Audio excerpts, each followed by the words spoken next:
warahmatullahi wabarakatuh.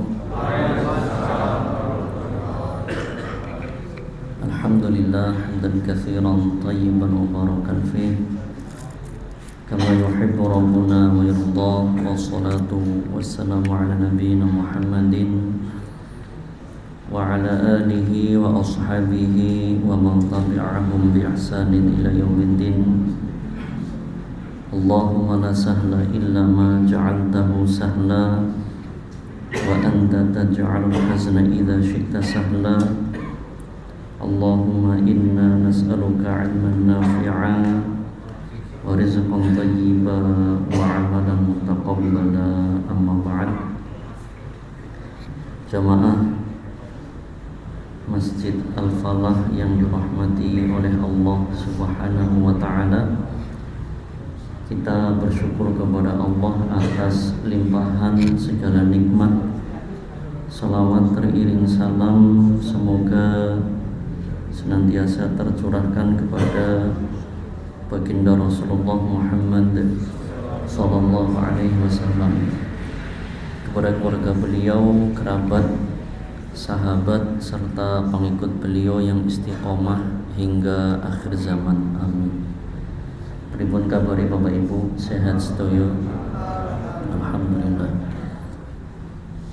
Bapak Ibu yang dirahmati Allah, insyaallah kita melanjutkan pembahasan pada pertemuan sebelumnya, yaitu pada pembahasan sebelumnya kita menjelaskan bagaimana cara atau teknis, ya tutorial untuk menghancurkan benda-benda yang berbau kesyirikan, entah itu namanya jimat atau rajah atau wifik atau apapun, entah bentuknya dari kayu, dari logam, besi, kertas, kain, ya, keris, tombak, apapun bentuknya, apapun namanya, apapun jenisnya, maka kalau itu sudah menjadi wasilah atau sarana kesyirikan, ya, perintah dari Nabi Shallallahu Alaihi Wasallam adalah untuk apa? Dihancurkan. Dan itu ketika kita menghancurkan benda-benda seperti itu, maka insya Allah, ya, kita akan mendapatkan pahala yang besar. Karena apa? Karena menyelamatkan akidah manusia, menyelamatkan akidah umat Islam. Kemudian, ya, yang perlu kita sampaikan, ya, ada beberapa poin yang kemarin belum selesai untuk disampaikan, bahwa ketika ada di antara kita atau keluarga kita atau saudara kita mendapati kok di antara keluarga kita, saudara kita, kerabat kita ada benda-benda seperti itu, apalagi turun temurun, ya, turun temurun.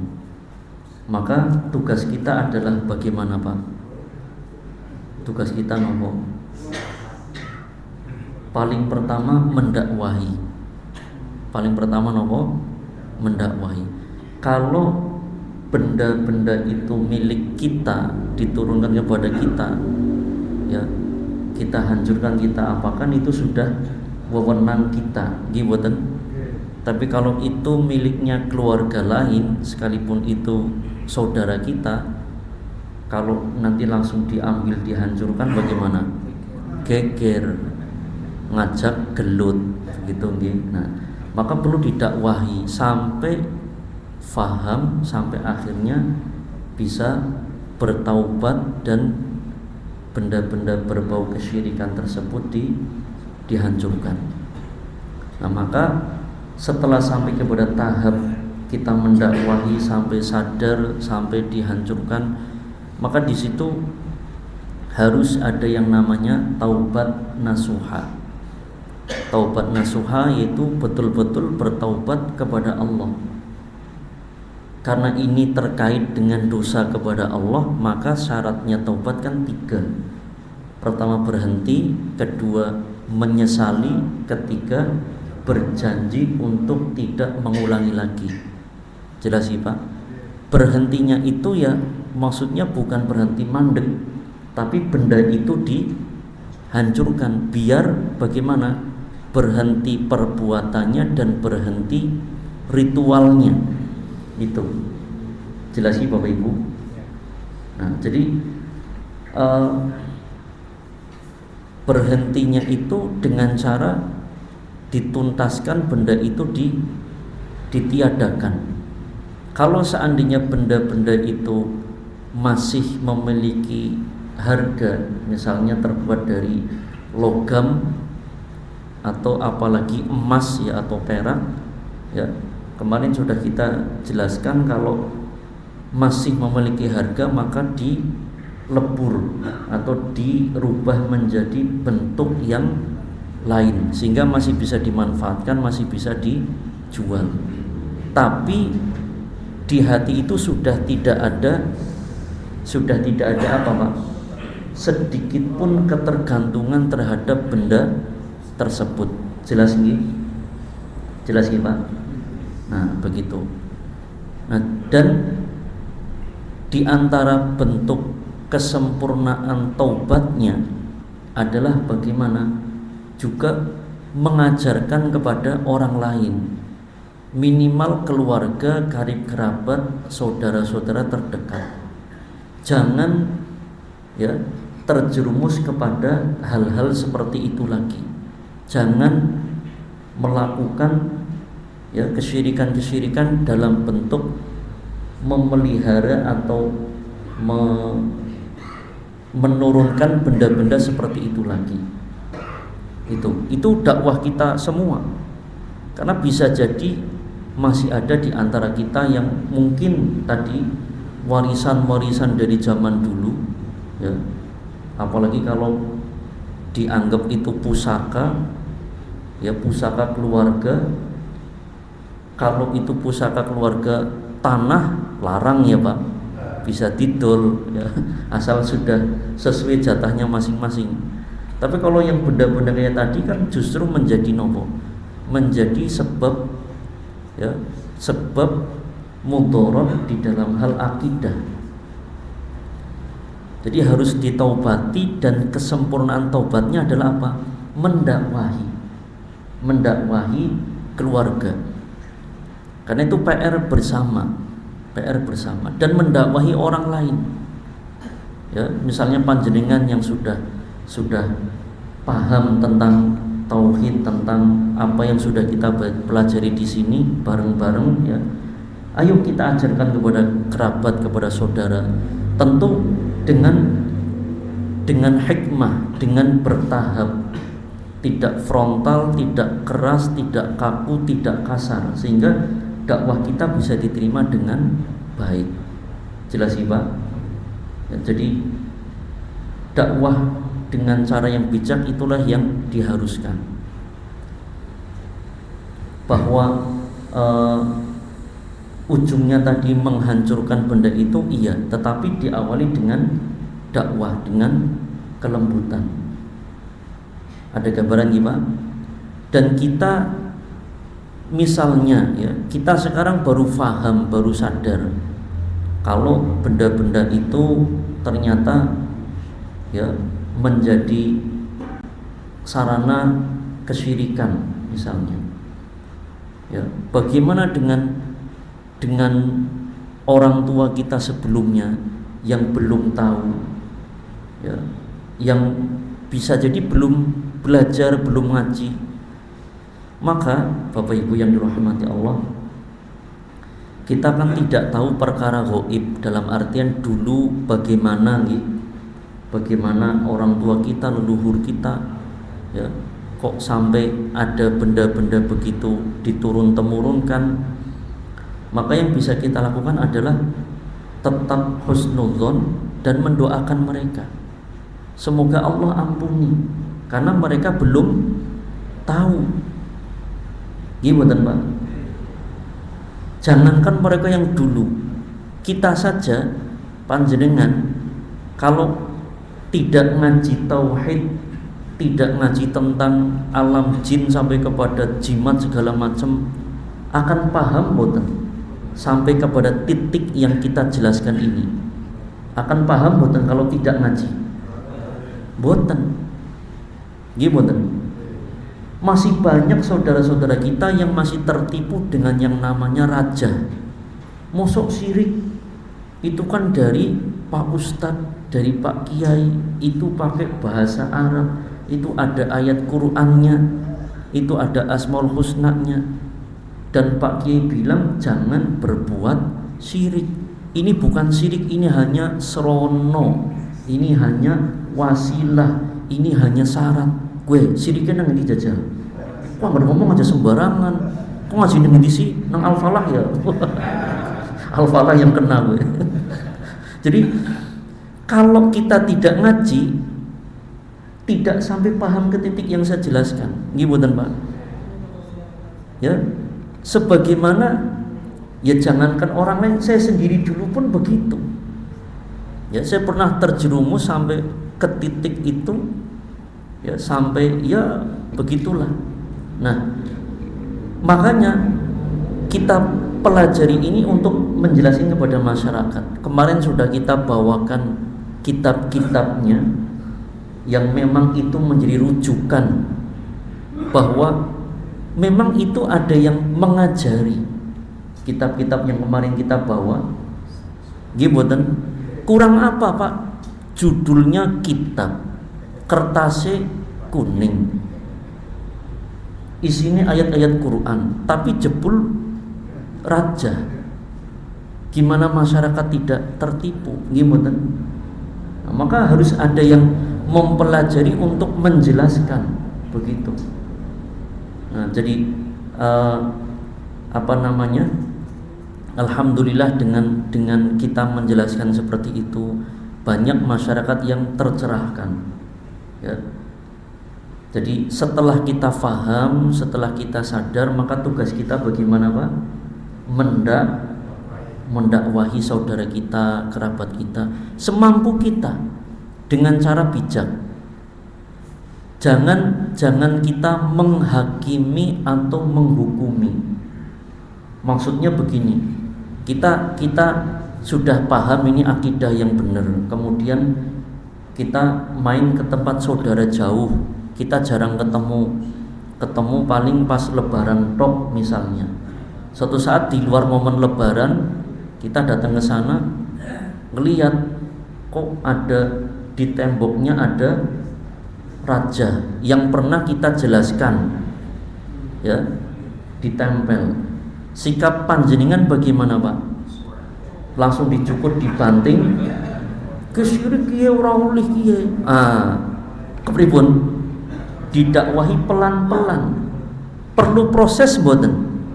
Perlu waktu mboten? Perlu. Bertahap. Berarti itu PR panjenengan. Apalagi kalau jika itu adalah saudara. PR. Ya. Harus punya ghirah atau semangat mendakwahi. Oh, ini PR saya. Saya harus punya prioritas, punya agenda untuk mendakwahi. Jadi harus sering-sering datang ke sana untuk apa? Untuk mendakwahi. Perlu proses sampai kepada titik orang tersebut klik, dong, mudeng. Jadi perlu proses. Mungkin dicek ngopi di sini, Pak. Karo mangan mendoan, ngobrol ngalor ngidul, ngetan ngulon, segala macam, pelan-pelan sampai akhirnya masuk kepada momen dakwah tersebut, sampai kepada benda-benda tadi dijelaskan. Itu perlu proses. Yang kenapa saya sampaikan ini, karena ada orang-orang yang kurang bijak di dalam berdakwah, senangnya menghakimi. Oh, gue langsung, terutama orang-orang yang terkena pemikiran takfiri, ya, yang gampang mengkafirkan. Apalagi jika melihat momen-momen begini langsung vonis, langsung kafir begitu. Loh, gampang teman melebeli seperti itu. Dakwah kita adalah mengajak, bukan menghakimi atau menghukumi. Perlu proses. Mboten. Ya, jadi yang sekarang saja kita yang masih hidup mendakwahi yang masih hidup itu perlu proses. Apalagi yang sudah berlalu, yang sudah meninggal, kita nggak tahu dulu bagaimana, ya.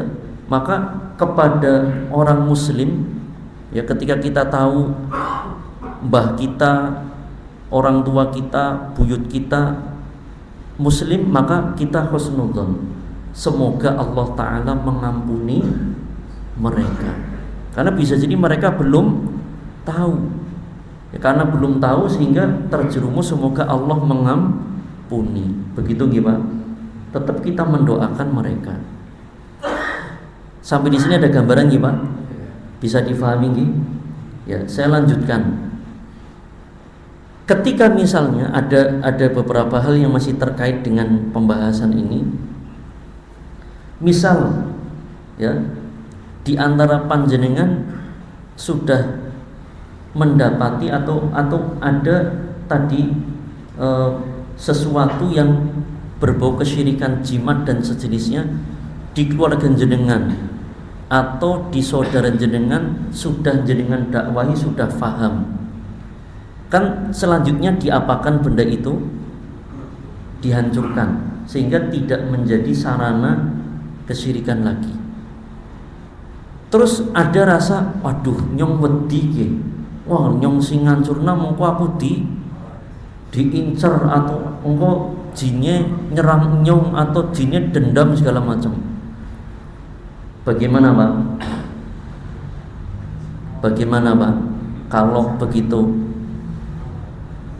Apakah masih ada yang merasa takut untuk menghancurkan benda-benda begitu? Maksudnya takut diserang bangsa jin? Ya, mungkin bisa jadi masih ragu atau masih ada rasa takut, tapi nggak ngomong nggak apa-apa. Ya, maka di sini terus kita ngaji biar kita semakin paham bahwa, ya, tipu daya syaitan itu lemah. Tipu daya syaitan itu lemah.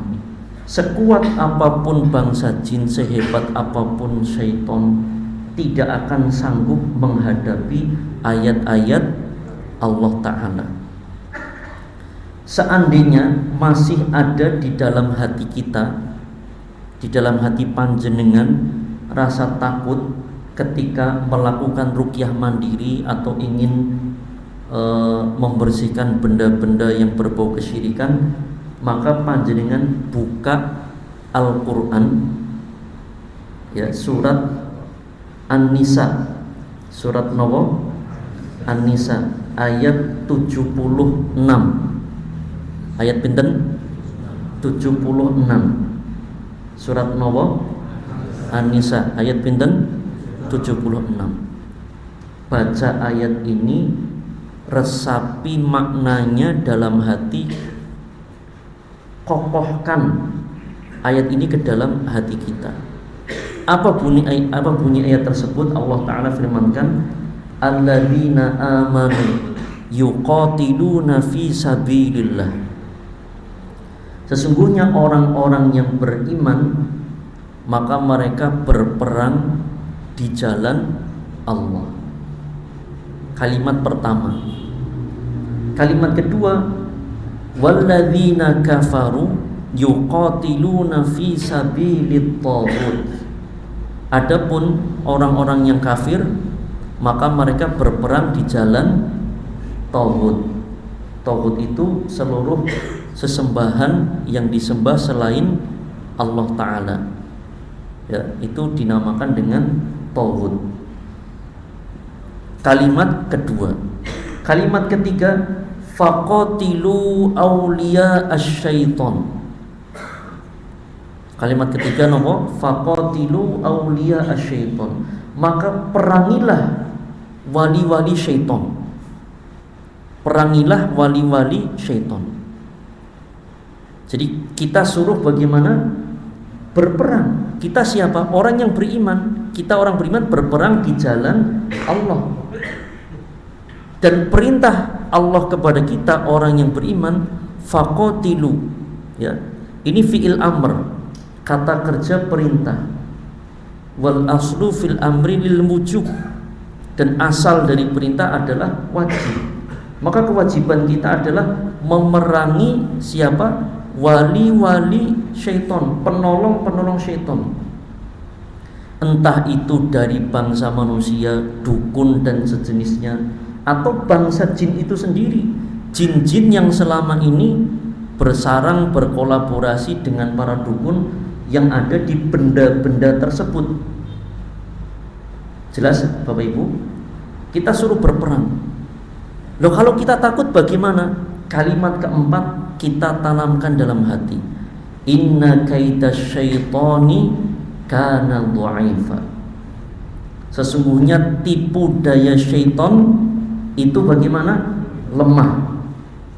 Bagaimana Pak? Sesungguhnya tipu daya syaitan bagaimana? Lemah. Coba diucapkan bareng-bareng. Sesungguhnya tipu daya syaitan itu lemah. Ya. Kalau misalnya kita takut Pak, baca ayat ini. Kalau nggak hafal dari awal, cukup terakhir nggak Bapak? Inna kaidasyaitani kana dha'ifa. Coba bareng-bareng. Inna kaidasyaitani kana dha'ifa. 3 kali. Yang kedua, inna kaidasyaitani kana dha'ifa.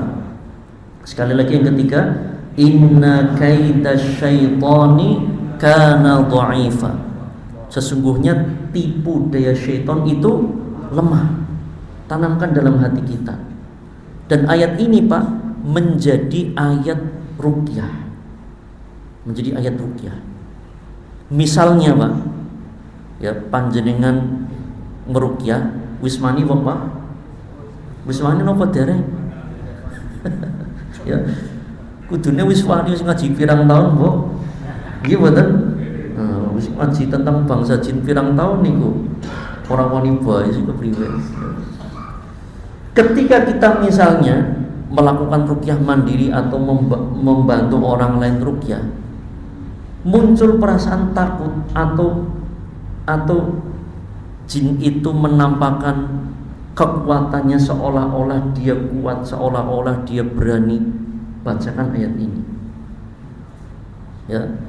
Alladzina amanu yuqatiluna fi sabilillah walladzina kafaru yuqatiluna fi sabilit taghut faqatilu awliya asyaitan. Kemudian diulang-ulang kalimat yang terakhir. Inna kaidasyaitani kana dha'ifa. Inna kaidasyaitani kana dha'ifa. Inna kaidasyaitani kana dha'ifa. Lakukan itu.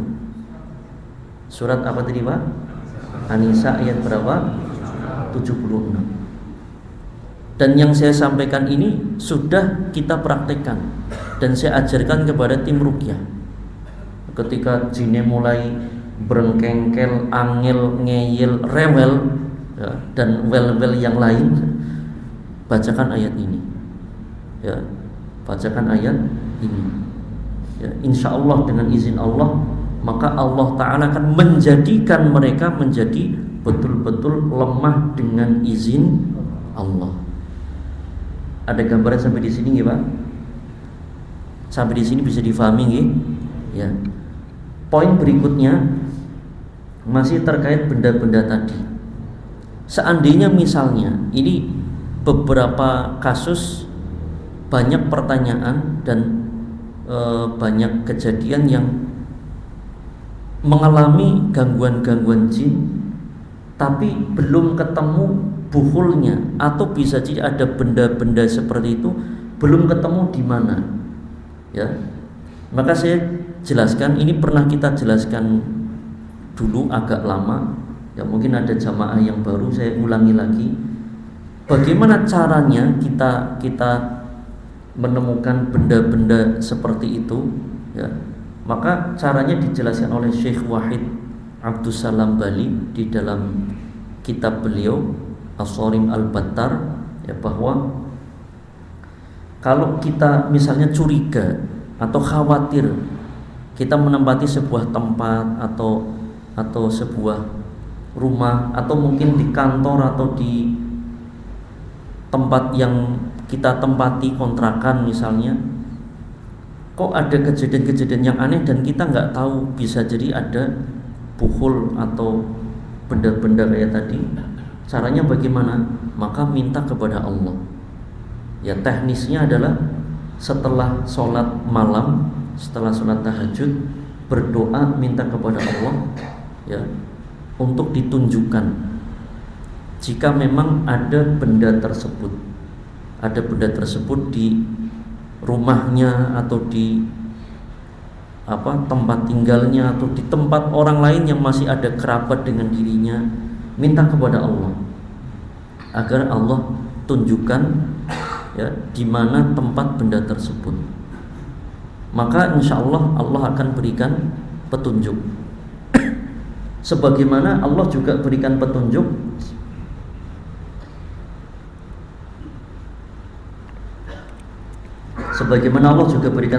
kepada baginda Rasul Shallallahu Alaihi Wasallam dalam asbabun nuzul surat Al-Falaq dan surat An-Nas, di mana Allah berikan petunjuk karena beliau seorang nabi, maka Allah utus 2 malaikat yang langsung turun memberitahu letak benda itu di mana.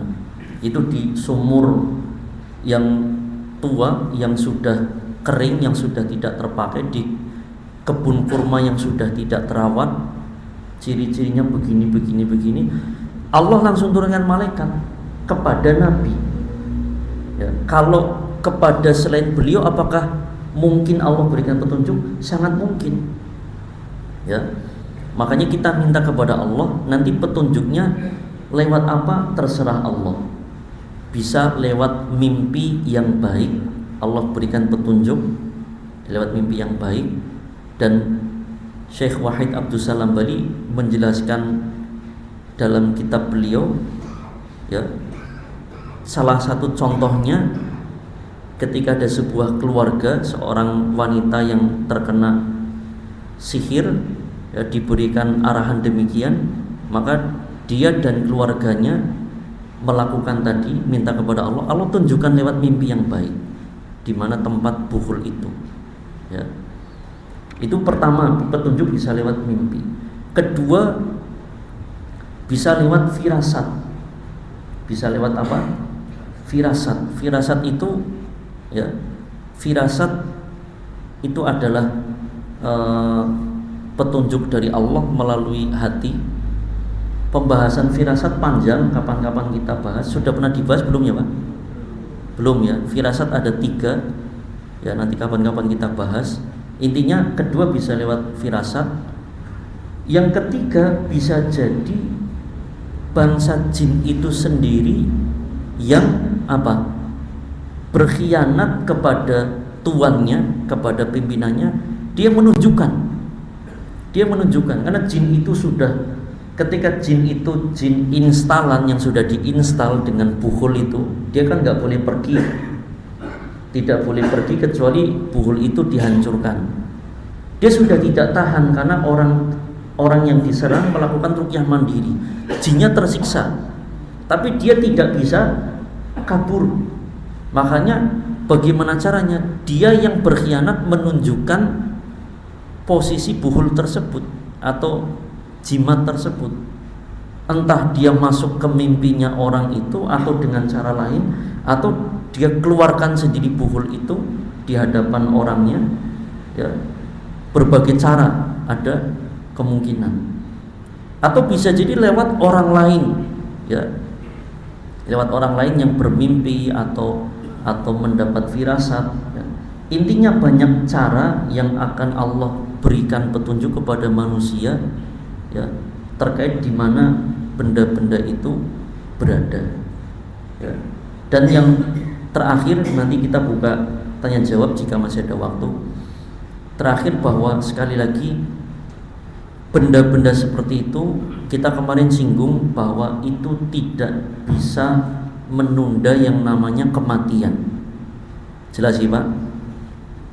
rajah, jimat, wifik, susuk dan segala macam tidak bisa menunda kematian. Tidak ada dalam Islam wong matine angel gara-gara anak cekelane. Ya nek si duit cekelan, dudu cekelan duit, nek cekelan duit sih mending ya, Pak. Cekelan barang-barang begitu. Ya, tidak ada yang namanya kematian, ya. Namanya kematian itu bagaimana? Pasti sudah ditetapkan oleh Allah Ta'ala. Ya, nanti bisa dibuka di surat Al-A'raf.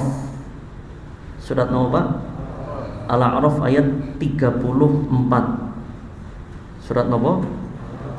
Al-A'raf ayat 34. Allah Ta'ala menjelaskan dengan tegas, walikulli ummatin ajal. Setiap umat itu ada ajalnya masing-masing.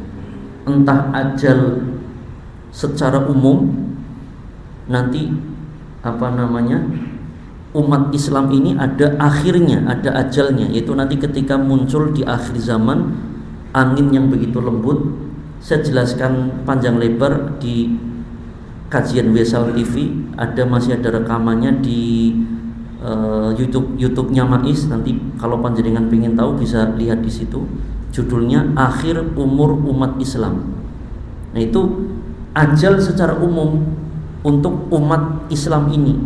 Secara keseluruhan ketika angin itu datang, semua yang beriman sekalipun sebesar debu, sebesar dzarrah akan Allah wafatkan.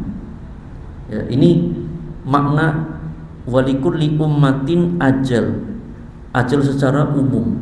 Ada ajal secara personal yang sudah Allah tetapkan ajalnya masing-masing.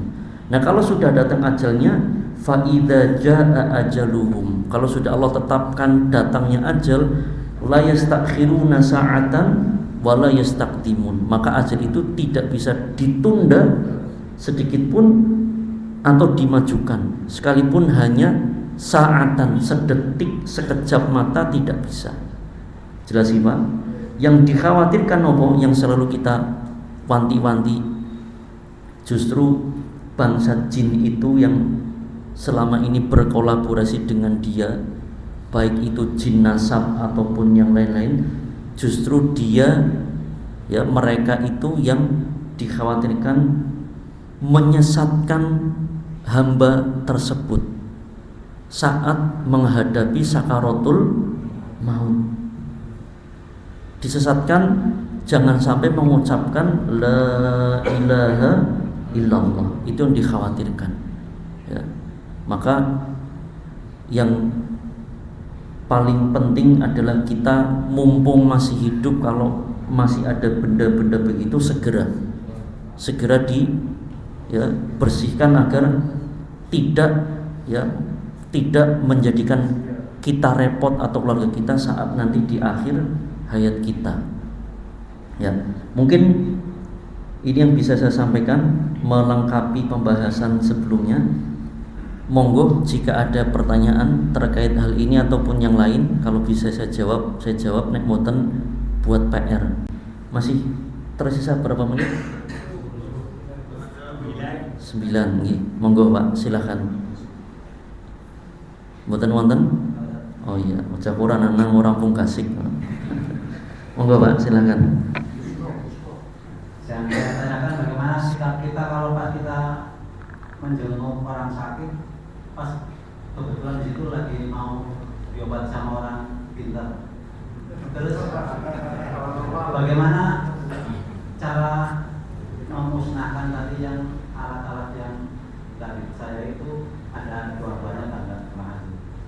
Ya. Pertama, bagaimana sikap kita kalau kita menjenguk orang sakit terus sedang ditambani atau diobati wong pinter. Wong pinternya siapa dulu? Dokter spesialis wong pinter. Bidan ya wong pinter. Oh dukun ya, nek dukun orang pinter jane. Ya. Nah, kalau yang dimaksud wong pinter itu dukun, tadi kita dakwahi pelan-pelan. Kita dakwahi pelan-pelan.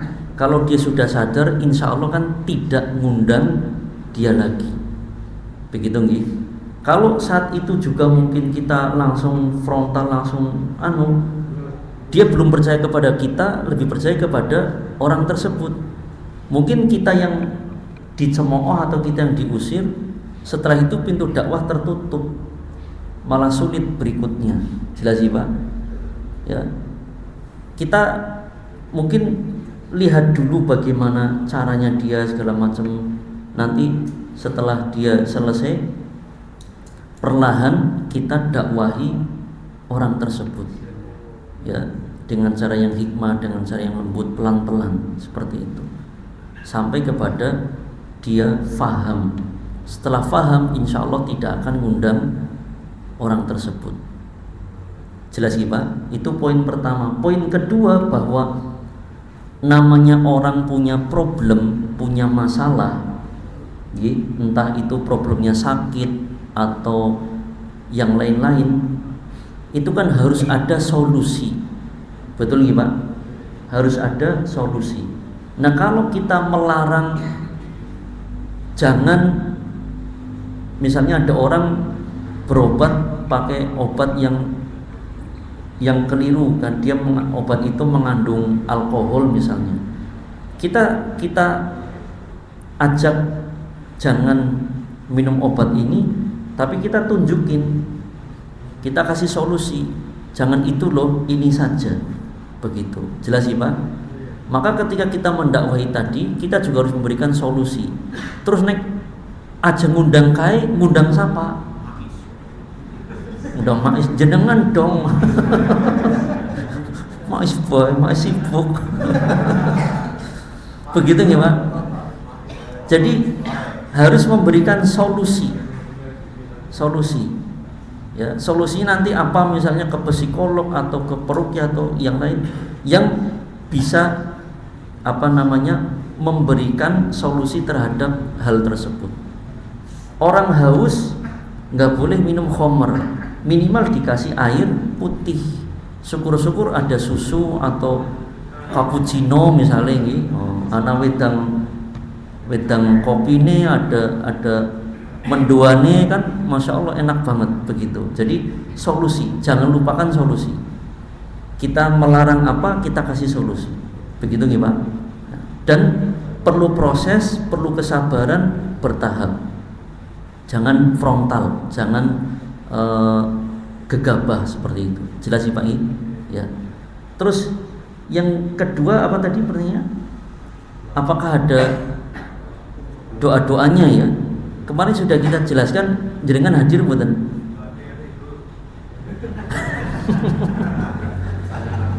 Nanti mungkin tanya ke yang lain yang hadir, ya, begitu nggih Pak? Atau nanti di luar forum, karena kemarin kan sengaja ora direkam ya. Begitu nggih? Ya. Begitu nggih Pak nggih? Ya. Yang lain dulu monggo. Ada lagi ibu-ibu, emak-emak jika ada.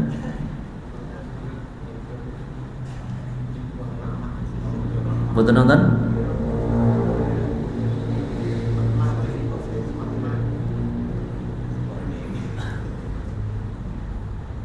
Monggo jika ada yang bertanya. Ya, monggo silakan Pak.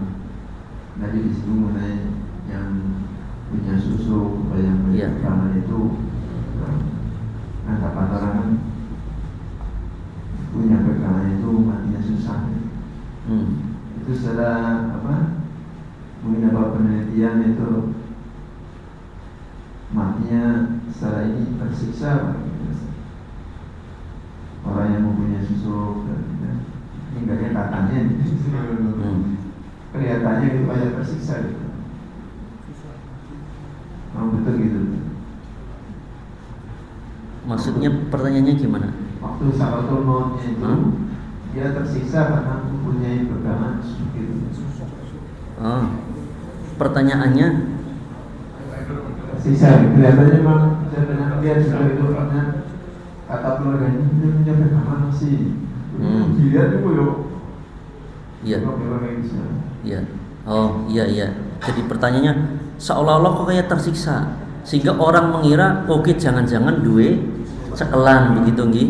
Nah, ya, jadi saya jelaskan begini Pak, itu bukan karena susuknya, tapi begini yang bisa Saya jelaskan begini, bahwa yang namanya kematian itu kan ada sakaratul maut.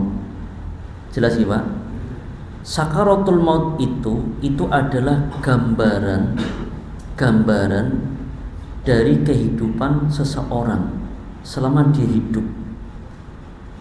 Kaidahnya ya, semakin seseorang itu semakin beriman kepada Allah, ya, semakin melakukan amal soleh yang baik, kemudian semakin berbuat baik kepada manusia, maka semakin Allah mudahkan saat sakaratul maut. Jelas ya Pak? Itu kaidahnya pertama. Jelas ya? Sebaliknya yang kedua, semakin seseorang itu kufur kepada Allah, berbuat kesyirikan kepada Allah, berbuat dosa besar, berbuat kemaksiatan, dan juga menzolimi manusia, maka semakin sulit sakaratul mautnya, semakin berat sakaratul mautnya, semakin tersiksa dia. Ini sudah kaidah.